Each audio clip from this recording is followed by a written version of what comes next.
I set up 2 of my friends, but now he's been catfishing me by pretending to be her on her phone to check up on our friendship, and after getting caught, he's convinced her that I'm the problem.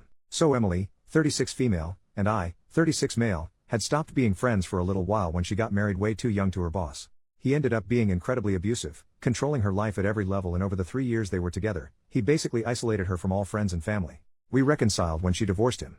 Around this same time, I attended university and met my now wife early on. We were assigned to the same floor in halls, and we've been together for 17 years now, and she's become really close to Emily over the years. Also at university I met a guy named George, 36 male, in my course. We were part of the same friend group but didn't stay in touch until we coincidentally ended up working together a good 10 years after graduation. I ended up introducing George to Emily and they started a relationship. A year or so later they moved in together.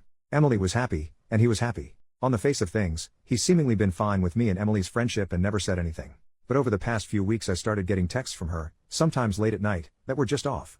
I was suspicious when she used a common British shortening of my full name rather than the traditional German version that she would always use, and when some overtly flirty, almost outright saying, occurred I immediately shut it down. I was 100% sure it wasn't Emily at this point. I basically called him out and asked if this was in fact George using her phone and bluntly asked why he was trying to sex with me posing as his girlfriend. He never responded, but after explaining the situation to my wife, she went over to Emily's with my phone to see what was going on. I wasn't there for this, but she showed Emily our entire text history and what he had done. George came home and they confronted him together. He first outright denied it and had the balls to accuse Emily of sexting me and trying to hide the cheating from my wife by saying he did it. Emily just left with my wife to come stay with us after this because there wasn't any reasoning with him. The morning after, he called and begged her to come home. He was crying and threw himself at her feet claiming he did it out of jealousy. He highlighted that she was in the habit of deleting our conversations, which drove him crazy. She does this with everyone, I guess, and he was always jealous of our relationship. He found it hard to see me with her, and after he saw her saying stuff like how she loved me, again, siblings. Well, not being able to read our texts drove him to basically go fishing to establish what exactly our relationship was. The sexting was an attempt to bluntly see if it was something I would engage in. At this point Emily asked for mine and my wife's opinion on this whole matter. I called bull crap on this being a mistake. Something he was driven to by jealousy. He violated her privacy by going through her phone, risked our friendship by masquerading as her, risked my marriage by trying to bait me into sexting a friend, and he risked Emily and my wife's friendship by making it look like Emily was sexting me. The entire thing was a clusterfuck. I didn't outright say she should leave him, but I highlighted how dishonest this whole thing was. She eventually went back home and I didn't hear anything for a few days, but Emily eventually revealed to my wife that she had functionally forgiven him. My wife worked out from the conversation what had happened. He had basically flipped the script on me by playing into fears from her marriage. He described me as another controlling male trying to dictate who she had a relationship with. He encouraged her to make her own decision. Not bad advice in theory, but she had to ignore me because I didn't have her best interest at heart. I was controlling her like her ex.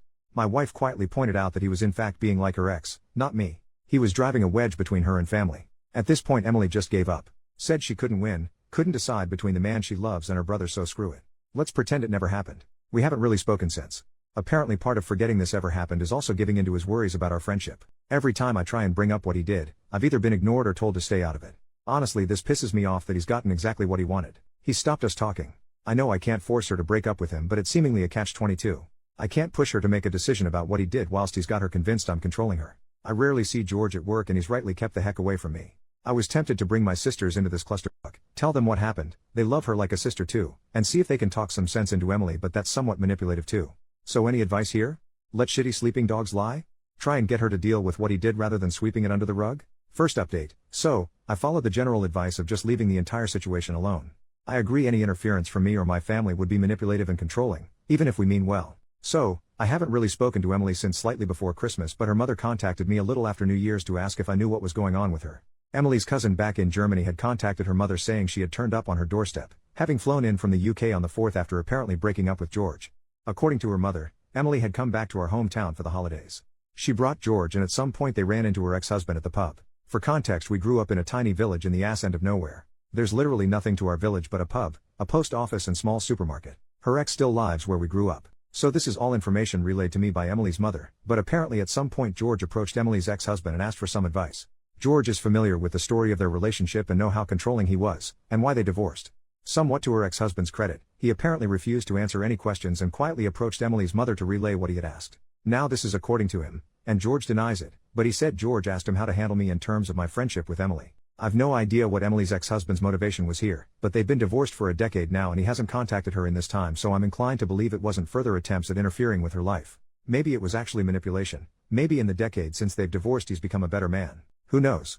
We're all inclined to believe that is what was asked, despite George denying it, because how else would her ex-husband know he had an issue with me recently? He isn't in contact with anyone who would know about the recent issues. Also, to be honest, the ex never had an issue with me. He saw me as a child, despite being the same age as his then wife, and constantly called me kiddo and asked how school was. It would be a very specific shot in the dark on his part to assume George had an issue with me without George saying so himself. So, her mother told Emily what George had tried to do and pointed out that her boyfriend is now trying to emulate her ex-husband's behavior and encouraged her to confront him over this and also what happened over the last month rather than ignoring it. Nobody was privy to the discussion they had, but he left sometime after it to return to their shared home, and she stayed with her mother, saying they had broken up. She stayed with her mother until the day after, where she, without any warning, left for Germany. The cousin she's staying with assures us she's relatively fine. She's just overwhelmed and embarrassed she let this happen again. She couldn't handle being where she might run into either ex, so staying with her mother was off the table and she just ran somewhere far, but safe.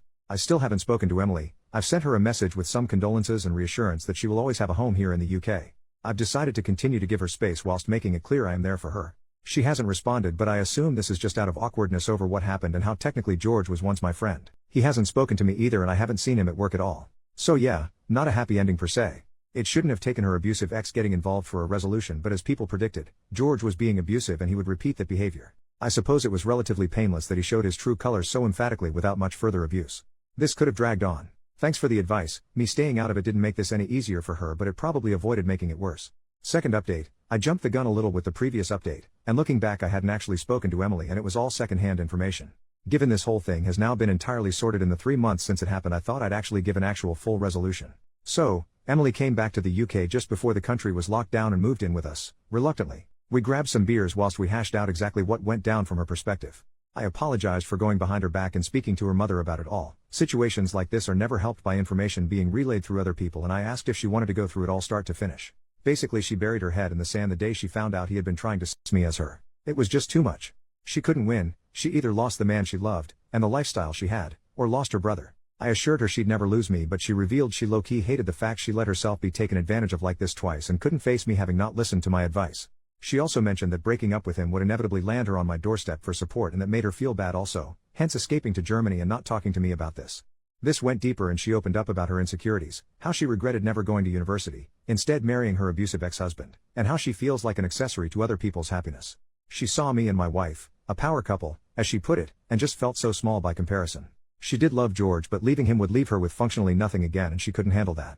We talked about this a lot. I revealed I was aware my support of her could be a problem. I was feeling like I had made their relationship awkward by being so involved in her life. It might have been hard for George feeling like her boyfriend whilst I was there picking up her tabs, doing the DIY and basically acting like a father coddling his child. I asked if my, with retrospection, financial support of her tied into this feeling of inadequacy, like I was dragging her along for my ride, and she said it was a problem. She felt trapped when the relationship ended because she had no independence or true control. Whilst I would never use my position to control her, she would still be living by someone else's good graces. She felt she needed to stand on her own 2 feet, be her own woman rather than relying on a man, no matter how much she loved and trusted him. That way her decisions would be her own, rather than under some level of duress. In the same way a child wants independence from her parents, she feels she finally needs independence from me. So we came up with a game plan. Now the lockdown has obviously made this harder. She is still living with me and my wife currently, but the plan is she's going to go back into education. She was capable of attending university, had the qualifications, but decided not to due to marriage. My financial security was really born of an inheritance I had after my father died. Life insurance. I used to not have to worry about rent during my extended time in education and early career. I bought a small flat with it that I still own. I've decided to pay it forward and put her in a similar situation by letting her use my flat, which is currently unoccupied because it's only been rented to students due to its proximity to 2 universities. Yes, this is me financially supporting her, but in a strictly limited way. No more covering errant bills, paying for holidays, or footing the bill when we socialize. She will not pay rent, but she will cover all bills on the flat, and she moves out the moment she's working. She didn't love the idea of me owning her home, but I called it my last act as that guy in her life, the pseudo-brother, father, sugar daddy, best friend. After this we'll just be independent siblings and best friends. She will be moving soon. We'll need her room after all, since my wife is now 5 months pregnant. Turns out she's been pregnant since late December and all this started. As for George, he swears up and down he never asked the ex-husband to handle me. He claims he asked how to be fine with me. It wasn't seeking advice how to deal with me. It was seeking advice how to be fine with me the way her ex-husband was. Could be true, who knows? It's irrelevant ultimately. Though we recently found out George moved a girlfriend into the house him and Emily used to share, and here's the kicker. It's a longtime friend of his. Emily is fairly certain he never cheated on her, but she out loud laughed when she found out he's romantically living together with a longtime friend 3 months after the breakup. The dude's insecurity was likely born of his own feelings for a friend. He was getting close with a girl he was friends with, so he projected that onto me and Emily.